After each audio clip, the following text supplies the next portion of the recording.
In the early 1900s, radium was the future, discovered by Marie and Pierre Curie in 1898. It was a scientific wonder. It glowed in the dark. It gave off mysterious, invisible energy, and it promised miracles. Radium quickly found its way into everything, not just science labs, but toothpaste, face cream, tonic water, and even chocolate. It was glamorous, it was modern, it was radioactive. But in the booming factories of the United States, radium had a more specific use: watches. During World War I, soldiers needed watches they could read in the dark. The solution: paint the dials with radium-based luminous paint. The paint's glow came from radium mixed with zinc sulfide, and it was branded with a name that sounded clean, futuristic, and safe, and dark.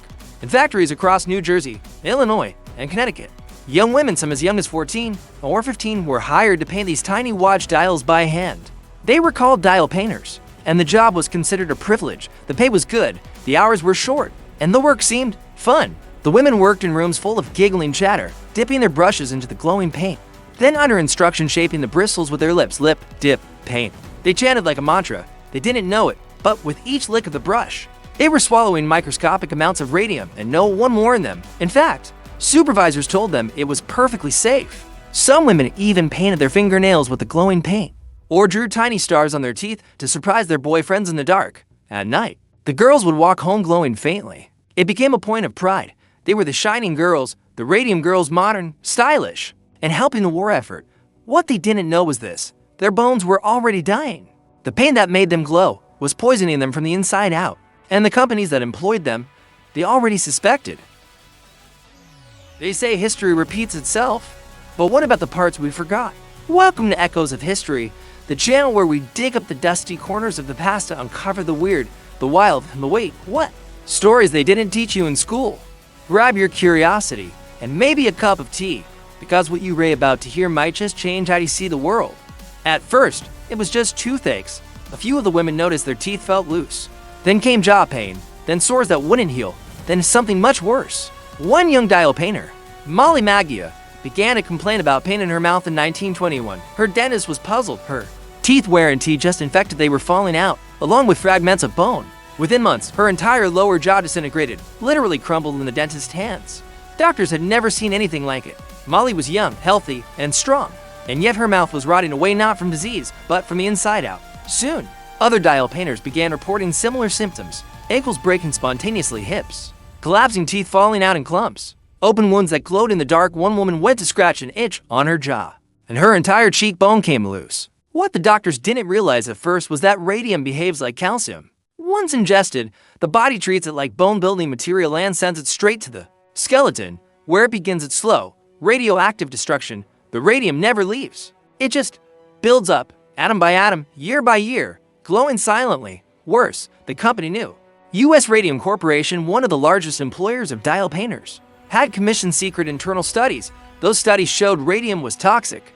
They even protected their male chemists with lead shields, tongs, and ventilation, while the female painters were told to keep licking their brushes. Some women went to the company doctor. He called their symptoms female hysteria. Others went to independent physicians. Those doctors were quietly pressured by the company or outright bribed. And then, in 1922, Molly Maggia died. Her death certificate said syphilis. She had never had syphilis. It was a lie, meant to discredit her, to shame her, and to protect the company. But the truth couldn't be buried forever. The women were still dying, and some of them were ready to fight, even if they had to do it with broken bones and borrowed time. By the mid-1920s, the secret was out, at least for the women living it. The dial painters were dying. Slowly, painfully, publicly, their bones collapsed, their jaws rotted, and their spines twisted under their own weight. And yet, the U.S. Radium Corporation refused to take responsibility. Executives denied everything. Their doctors claimed the girls had syphilis, anemia, bad hygiene, anything but radium poisoning.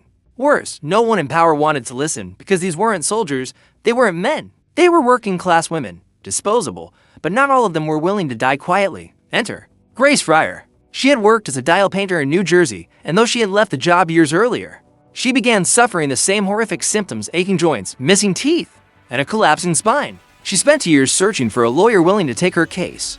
Most turned her down. Going against a powerful company like U.S. Radium, that was career suicide. But Grace was relentless.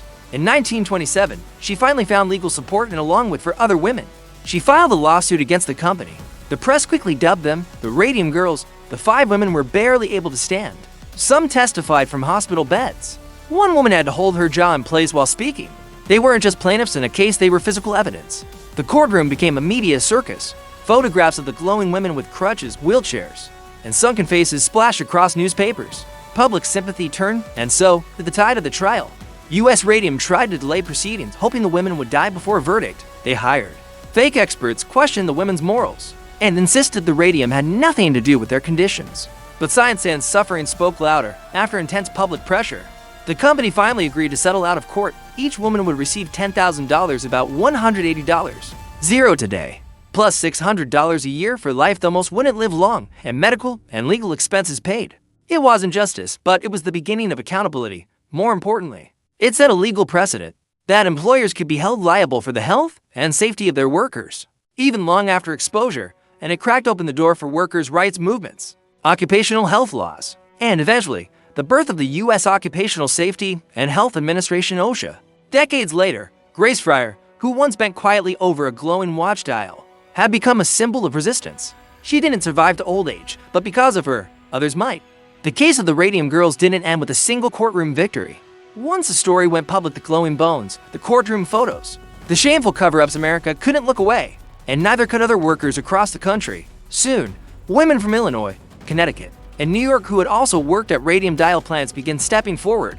They had the same symptoms, the same collapsing jaws, the same betrayal. New lawsuits erupted, new settlements were reached, and in the process, corporate America was being dragged into the radioactive light. One company tried to argue that radium is only dangerous if you eat a whole spoonful. Another claimed the glowing effect was purely aesthetic. No one was laughing, even the US military took notice. During World War II, luminous dials were in high demand once again, but this time, with the Radium Girls' legacy haunting the supply lines, workers were better protected. Lead aprons, ventilation systems, no more lip-pointing brushes. The battle scars of the Radium Girls became a warning label for an entire generation. Meanwhile, the fallout extended beyond factories and into pop culture. In 1937, a Broadway play titled Radium Girls drew large crowds, shocking audiences with its dramatization of real court testimony. In 1987, the powerful play Radium Girls was written and performed in schools and theaters nationwide. The story refused to die, and like the radium still pulsing silently in the bones of the women it touched. And then came the science. The strange symptoms seen in the Radium Girls led to deeper studies into radiation sickness, bone cancers, and how radioactive elements interact with the human body.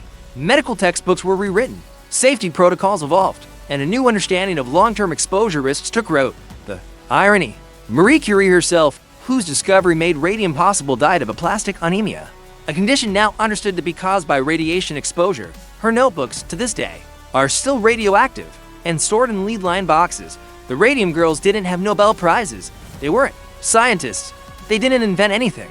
But through their pain, their lawsuits, their refusal to be forgotten, they sparked a scientific awakening and a legal revolution. And still, the story wasn't over, because there was one final insult waiting. Many of the women's death certificates never listed radiation as a cause, just anemia, or jaw infection, or nothing at all. Even in death, they were being erased. But history was finally paying attention. Long after the lawsuits faded and the last Radium Girl was buried, their legacy kept glowing quietly, unavoidably, because radium doesn't fade, it doesn't dissolve. It stays for thousands of years. To this day, the skeletons of the Radium Girls still emit low levels of radiation. Scientists have studied their remains, not out of morbid curiosity, but to better understand how radiation behaves inside the body over time. In a strange way, their bones became textbooks, lessons written in calcium and decay. But their legacy didn't end in a lab. The public outrage surrounding their deaths helped spark some of the most important reforms in workplace safety history. Their cases laid the legal groundwork for holding corporations accountable for employee health, especially for diseases with delayed symptoms like those caused by radiation or toxic chemicals. Without the Radium Girls, there might be no mandatory safety data sheets, protective equipment laws, worker compensation for long-latency diseases, or even the creation of OSHA, the Occupational Safety and Health Administration. Established in 1970, their story is now taught in law schools, medical programs, high school history classes, and ethics courses. They became a turning point. But more than laws and lessons, the Radium Girls gave the world something rare: courage without guarantees. Most of the women who fought never lived to see the results. They filed lawsuits knowing they might die before they reached court. They sat through interrogations, cross-examinations, and character attacks while their teeth fell out, their bones cracked beneath their skin, and yet they kept speaking because someone had to, and smile into the dark, never knowing they were being poisoned. Because if they didn't, the next generation of girls might sit at those same factory tables. Like those same brushes, in recent decades, the world has tried to make peace with their memory. Documentaries, books, podcasts, and even films like Radium Girls 2020 have brought their story to modern audiences. Memorials have been placed at former factory sites, plaques now name names once lost. And perhaps most powerfully, in 2011, a high school student in Ottawa, Illinois, the site of one of the original radium dial factories, spearheaded an effort to have the town officially recognize the Radium Girls with a memorial park. One of the surviving relatives said it best: they didn't just fight for themselves, they fought for all of us. When we talk about the Radium Girls, it's easy to focus on the horror, the broken bones, the lawsuits, the glow-in-the-dark tragedy. But if that's all we remember, we miss something bigger, because this isn't just a cautionary tale. It's not just about radiation, it's about what happens when ordinary people refuse to stay silent. The Radium Girls were never supposed to be heard. They were poor, young, female, replaceable, but they used the last breaths in their collapsing lungs to speak truth to power. They took their employers to court not for money, not even for revenge, but so that no one else would have to die the way they did. And they won, not just in courtrooms, but in history. Their bones may glow in the dark, but it's their voices that shine brighter. Thanks to them, factories changed, laws changed, medicine changed, and the idea that workers are disposable, it cracked. Today, we still face echoes of their story in debates about unsafe factories, in whistleblowers exposing toxic industries, and women being dismissed when they speak up about their health. Every time a worker demands protection, every time a company is held accountable, every time someone says no more in the face of injustice, the Radium Girls they're whispering behind the words, still glowing. So, when we tell their story, we're not just honoring the past, we're carrying it forward, because the most powerful legacy isn't the law or the science, it's the reminder that even the smallest voice can echo forever. That's it for today's Forgotten Tale. If this story made you raise an eyebrow, or don't forget to like, subscribe, and ring that dusty little bell so you never miss another echo from the past. Drop it in the comments, we're always listening for new echoes. Got a weird bit of history you think we should cover? Until next time, keep your curiosity loud and your history weird. That's it.